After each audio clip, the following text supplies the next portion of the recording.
नमस्कार मैत्रिणींनो. सर्वप्रथम तुम्हाला सगळ्यांना आषाढी एकादशीच्या खूप खूप शुभेच्छा. आज आषाढी एकादशी आहे आणि विठ्ठलाची कृपा आपल्या सगळ्यांवरच राहो ही त्याच्या चरणी मनापासून प्रार्थना. तुम्हाला सगळ्यांना मनापासून धन्यवाद द्यायचे आणि म्हणून आजचा हा व्हिडिओ मी तुमच्या समोर घेऊन आलेले आहे. हा जो माझा चॅनल आहे, या चॅनलवर सुरुवातीला मला खूप छान व्ह्यूज यायच्या, खूप छान कमेंट्स यायच्या. माझे व्हिडिओज पण त्यानुसार पडत जायचे. त्याच्यामध्ये कंटिन्युइटी होती. परंतु मध्यंतरी या चॅनलवर मला कम्युनिटी गाईडलाईन स्ट्राईक आला. एका छोट्याशा चुकीमुळे हा स्ट्राईक मला आला. 3 महिने माझा चॅनल बंद पडला आणि त्यानंतर तो वर उठलाच नाही. उठला नाही म्हणजे मी उठवायचा खूप माझ्या बाजूने प्रयत्न केला, परंतु तो उठला नाही. अर्थात थोडं-थोडं नंतर मी सुद्धा याच्या बाबतीत हलगर्जीपणा केला, हे मी मान्यच करते. याचं कारण असं, की मला इच्छाच होत नव्हती, की अरे आपण एवढं काहीतरी करून दाखवतोय आणि हार्डली काहीतरी 26, 27, 25 असे व्ह्यूज येतात. लोकं कमेंट करत नाहीत, लोकं बघत नाहीत. माझं काय चुकतंय मला समजत नाही. मग आता या चॅनलवर काम करून तरी काय उपयोग? या विचारापर्यंत मी आलेले होते. पण तरी सुद्धा मी जिद्द सोडली नाही. जसा-जसा मला जमेल, जसं-जसं मला शक्य होईल तसे-तसे व्हिडिओ जेव्हा-जेव्हा जमतील ते लाँग व्हिडिओज असू दे, शॉर्ट व्हिडिओज असू दे, ते मी अपलोड करत गेले आणि आत्ता जरा कुठे या माझ्या चॅनलला थोडीशी बूस्ट मिळालेली आहे. याच्याही पेक्षा माझा दुसरा चॅनल मात्र अगदी भरधाव धावत सुटलेला आहे. तर त्या संदर्भात आज मला तुम्हाला सांगायचंय. तो जो माझा चॅनल आहे, तो स्टुडिओ संजीवनी नावाने आहे आणि तो फेसलेस चॅनल आहे. तुम्ही कल्पना करू शकता का? तुमचा चेहरा न दाखवता किंवा तुम्ही प्रत्यक्षात लोकांशी संपर्कात न येता, फक्त जसं तुम्ही घरात असता त्या कपड्यांवर फक्त कथा वाचून तुम्ही आरामात महिन्याला ठराविक रक्कम कमवू शकता. ती रक्कम तुमच्या खात्यावर जमा होतेच होते. तुम्ही कधी विचार केलाय का? एखादी व्यक्ती आपला चेहरा न दाखवता फक्त पुस्तकं वाचून YouTubeवरून दर महिन्याला ठराविक रक्कम कमवू शकते. ही काल्पनिक गोष्ट नाहीये. मी स्वतः हे अनुभवते आणि म्हणून मला तुम्हाला हे सांगायचंय, की अशा पद्धतीने तुम्ही सुद्धा काम करून YouTubeवरनं दर महिन्याला ठराविक रक्कम कमवू शकता. माझ्याकडे सुरुवातीला माईक नव्हता. मी पुस्तक घ्यायची फक्त आणि वाचायची. एडिटिंग कसं करतात हे मला फारसं माहिती नव्हतं. नॉईज रिमूव्ह कसं करतात हे मला फारसं माहिती नव्हतं. ज्या वेळेला मी वाचायची त्या वेळेला आजूबाजूचे आवाज सुद्धा त्यात जमा व्हायचे. हे घडू नये म्हणून पहाटे 3, 3:30 वाजता उठून मी वाचायला सुरुवात करायची. पण तुम्हाला गंमत सांगते, माझ्या खोलीच्या बाहेर गार्डन आहे. खोलीतला लाईट लागला रे लागला, की झाडावर जे बसलेले पक्षी असायचे ते ओरडायला सुरुवात करायचे. म्हणजे इतर कुठलाही आवाज नाही, परंतु ते पक्षी ओरडायला सुरुवात करायचे. ते पक्षी ओरडायला लागले, की समोरच्या बाजूला बिल्डिंगच्या समोर रस्ता आहे. रस्त्यावरचे कुत्रे भुंकायला सुरुवात करायचे. सगळी दारं, खिडक्या बंद करून मी ती कथा अगदी पोटतिडकीने वाचायची आणि जशी मला जमेल तशी एडिट करून मी सुरुवातीला ती पोस्ट करायची. नंतर हळू मी शिकत गेले. एडिटिंग कसं करायचं, नॉईज रिमूव्ह कसा करायचा आणि नंतर मग मला समजायला लागलं, की ही असं एडिटिंग करून जर आपण ही कथा सादर केली, तर ती लोकांपर्यंत जास्त चांगल्या पद्धतीने जाते. सुरुवातीला जेव्हा मी कथा पोस्ट करायची, त्यावेळेला सुद्धा लोकं ती कथा ऐकायचे. मला छान-छान कमेंट्स पण यायचे. कारण माझी वाचण्याची जी पद्धत आहे किंवा माझा जो आवाज आहे, त्या आवाजावर लोकं भाळलेले होते आणि जरी आजूबाजूचे पक्ष्यांचे आवाज, कुत्र्यांचे आवाज आले आले, तरी सुद्धा लोकं अगदी मनोभावे ती कथा मी जी सांगितलेली असायची ती ऐकायचे. त्यानंतर मी त्याच्यामध्ये सुधारणा करून, एडिटिंग करून चांगल्या पद्धतीने लोकांना ती सादर कशी करायची हे शिकून घेऊन, त्या पद्धतीने मी लोकांना ती ऐकवायला लागले. ज्यावेळेला मी ही कथा वाचायची, तो माझा जो चॅनल आहे, तो फेसलेसच आहे मुळात. तिथे माझा चेहरा कुठेही लोकांना दिसत नाही किंवा मी अगदी घरच्या कपड्यात गाऊनवर जरी असले, तरी लोकांना समजत नाही, की मी कशा पद्धतीने आणि कशा स्थितीत बसून ते वाचते. तर त्याला मला भरपूर रीच मिळाला आणि भरपूर कमेंट्स पण यायला लागल्या, की तुमचं वाचन छान आहे आणि खरंच सांगते मैत्रिणींनो, गेल्याच महिन्यात त्या चॅनलवर मला बोनस सुद्धा मिळालेला आहे. मला या सगळ्यातून तुम्हाला हे सांगायचंय, की तुमच्याकडे ही जर कला असेल, तुमचं वाचन जर शुद्ध असेल, तुमचा आवाज जर चांगला असेल, आवाज चांगला असो किंवा नसो, तुमचं वाचन जरी चांगलं असेल आणि दुसरी महत्त्वाची गोष्ट, तुम्हाला आवाजात चढ-उतार करता आले पाहिजेत. म्हणजे एखादी मुलगी म्हणतीये, तर थोडाफार का होईना त्या मुलीचा आवाज तुम्हाला देता आला पाहिजे.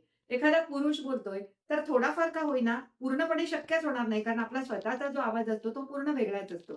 तर पुरुष जर बोलत असेल, तर थोडाफार घोगरा आवाज काढून त्या पद्धतीने तुम्हाला बोलता आलं पाहिजे. या स्किल्स जर तुमच्याकडे असेल, तर तुम्ही सुद्धा असा चॅनल उघडू शकता आणि तुम्ही सुद्धा दर महिन्याला ठराविक रक्कम YouTubeवरनं नक्कीच कमवू शकता. खूप लोकांना अशा समस्या असतात, की मला चेहरा दाखवायचा नाही, मला कॅमेरा फोबिया आहे, माझ्याकडे माईक नाही, माझ्याकडे ट्रायपॉड नाही. तुमच्याकडे मोबाईल तर आहे ना? आज मोबाईलमध्ये सुद्धा छान-छान कॅमेरे येतात आणि मोबाईलमध्ये सुद्धा असे ॲप्स तुम्ही घेऊ शकता, ज्याच्यामध्ये तुम्ही एडिटिंग खूप छान प्रकारे करू शकता. तर आजकाल लोकांना तुमचा चेहरा बघायचा नाहीये, तर तुमचा कंटेंट हवा असतो. तो किती दर्जेदार आहे, याकडे लोकांचं जास्त लक्ष असतं. आजकालच्या बिझी शेड्यूलमध्ये लोकांना पुस्तकं हातात घेऊन वाचायला वेळ नसतो. जरी त्यांना वाचायची आवड असली, तरी सुद्धा ते वाचू शकत नाहीत. कारण आजचं जे काही जीवन आहे, ते खरंच बिझी आहे आणि बरेच लोकं वाचायची आपली आवड पूर्ण करू शकत नाही. एखाद्या दर्जेदार पुस्तकातली दर्जेदार कथा आपण रोचक पद्धतीने वाचून जर त्यांच्यापर्यंत पोहोचवली, तर लोकं ती शेवटपर्यंत ऐकतात आणि ते जेव्हा शेवटपर्यंत ऐकतात, त्यामुळे आपल्याला वॉच टाईम मिळतो. आपल्याला जर वॉच टाईम मिळत राहिला, तर YouTube आपल्याला पुश करतं आणि अशा पद्धतीने आपल्या चॅनलची रीच वाढू शकते. यासाठी आपल्याला खूप मोठ्या महागड्या माईकची किंवा ट्रायपॉडची किंवा बाकी कशाचीच गरज आहे, असं मला तरी वाटत नाही. कारण हा माझा स्वतःचा अनुभव आहे. आज एवढ्या कथा मी YouTubeवर वाचते, परंतु माझ्याकडे फक्त एक मोबाईल आहे. एक माईक मी मध्यंतरी घेतला होता. ग्रेनारोचा माईक होता तो. परंतु तो सुद्धा आता माझा बंद पडला. त्यामुळे ज्या काही मी कथा वाचते, त्या माझ्या स्वतःच्या आवाजात जसं मला वाचायला जमतं त्या पद्धतीने मी वाचते. लोकांना काय आवडतं हे आपल्याला ट्रेंड्समध्ये, एनालिटिक्समध्ये ट्रेंड्समध्ये गेल्यानंतर आपल्याला समजतं, की आपलं जे पब्लिक आहे, आपले जे सबस्क्रायबर्स आहेत, त्यांना आपल्याकडून काय ऐकायला हवंय. त्या पद्धतीने किंवा YouTubeने अजून एक फीचर दिलेलं आहे, आस्क स्टुडिओ नावाचं. तिथे जाऊन तुम्ही विचारू शकता, की हा माझा चॅनल आहे, असं-असं माझं काम आहे. तर मी इथून पुढे काय केलं पाहिजे? तर ते आस्क स्टुडिओ सुद्धा तुम्हाला गाईड करतं, की तुम्ही पुढे कशा पद्धतीने काम केलं पाहिजे. तर त्या आस्क स्टुडिओची मदत घेऊन सुद्धा तुम्ही तुमचे व्हिडिओ सादर करू शकता. तिथून सुद्धा तुम्हाला समजतं. म्हणजे मला तरी समजतं, की आता माझ्या जे सबस्क्रायबर्स आहेत, त्यांना माझ्याकडून आता कुणाच्या कथा ऐकायच्या आहेत. तर हे सगळं मी मॅनेज करते माझी घरातली कामं सांभाळून. आणि जेव्हा-जेव्हा मला वेळ मिळेल, त्या-त्या वेळेला या कथा मी वाचते. फक्त मी या चॅनलवर एकच माझं ध्येय ठरवलेलं आहे, की कंटिन्यूटी. एका दिवसाआड माझी कथा येते म्हणजे येतेच. समजा मी कादंबरी वाचायला घेतली, तर कादंबरी सुद्धा मी एका दिवसाआडच सादर करते. परंतु लोकांचे असे डिमांड आहेत, की जेव्हा तुम्ही कादंबरी वाचाल, तेव्हा तुम्ही सलग वाचत जा.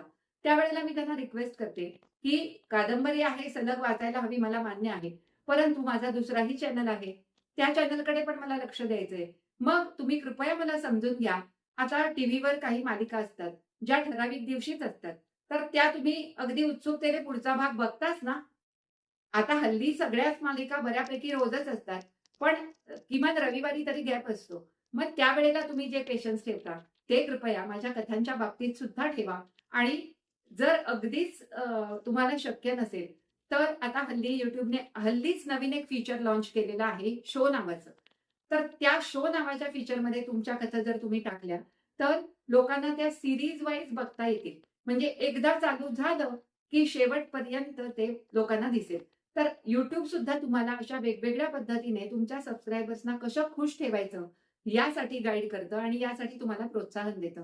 या सगळ्याचा उपयोग करून हा जर तुम्ही कथा वाचनाचा चॅनल ओपन केला, स्टोरी टेलिंगचा चॅनल ओपन केला, तर मला वाटतं, की जसं मला दर महिन्याला YouTubeकडून माझ्या बँकेत माझ्या खात्यावर दर महिन्याला जी ठराविक रक्कम जशी जमा होते, तशीच तुमच्या खात्यावर सुद्धा होईल आणि तुमचं एक सुरळीत इन्कम घरात बसून चालू होईल. रिटायरमेंट नंतर सुद्धा तुम्ही हे करू शकता. आता मी सुद्धा माझे दोन्ही चॅनल मी रिटायरमेंट नंतरच सुरू केलेले आहेत. जोपर्यंत मी रिटायर झाले नव्हते, तोपर्यंत या सगळ्याकडे बघायलाही मला वेळ नव्हता आणि हे कसं करायचं हेही मला माहीत नव्हतं. जेव्हा मला रिकामपण आलं, त्यावेळेला ह्या सगळ्याच्या खोलात जाऊन हे सगळं मी नव्याने शिकून घेतलं. तर मला असं वाटतं, की तुम्ही सुद्धा जर तुम्हाला असा वेळ असेल किंवा तुम्हाला जर असं वाटत असेल, की आता 60 नंतर मी काय करू? काय जमणार आहे मला? तर असे निगेटिव्ह थिंकिंग न करता तुम्ही सुद्धा जर हे असं चालू केलं, तर तुमची सुद्धा दर महिन्याला ठराविक कमाई होऊ शकते आणि याहीपेक्षा मनःशांती सुद्धा खूप चांगली मिळते. तुमचा दिवस कसा जातो हे तुम्हालाही समजणार नाही आणि या सगळ्यामुळे तुमचं स्वास्थ्य सुद्धा चांगलं राहतं. म्हणून याआधी सुद्धा मी 1-2 व्हिडिओज असे बनवलेले आहेत. आज मुद्दाम हा व्हिडिओ बनवायचं कारण असं, की गेल्याच महिन्यात मला YouTubeकडनं बोनस रक्कम मिळालेली आहे. आता ही बोनस रक्कम मला का मिळाली? ही बोनस रक्कम कुणाला मिळते? जर एखाद्या महिन्यात तुमचा एखादा लाँग व्हिडिओ खूप चांगल्या पद्धतीने व्हायरल झाला, तर YouTube तुम्हाला एक ठराविक बोनस रक्कम देतं. तर त्या चॅनलवर मला ही बोनस रक्कम गेल्याच महिन्यात मिळालेली आहे. अर्थात सगळीच बोनस रक्कम जी आहे, जी YouTubeने ठरवलेली आहे, ती तुम्हाला एकाच वेळी मिळत नाही. ती थोडी-थोडी मिळते. हरकत काय आहे? थोडी-थोडी मिळाली तरी ते चांगलंच आहे ना. तर मला हेच तुम्हाला सांगायचं या व्हिडिओद्वारे, की असा चॅनल जर तुमचा आवाज चांगला असेल, आवाज चांगला नसला तरी सुद्धा जर तुमची वाचायची जी काही पद्धत आहे किंवा वाचायची जे काही तुमची काय म्हणता तुम्ही, की तुमचं वाचन जर सुस्पष्ट आणि चांगलं आहे, तर तुम्ही सुद्धा असा चॅनल मुद्दाम YouTubeवर चालू करा.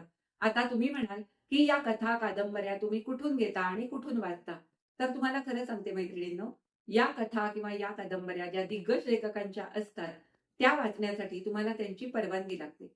ही परवानगी मिळवण्यासाठी मला सुद्धा खूप कष्ट करावे लागले.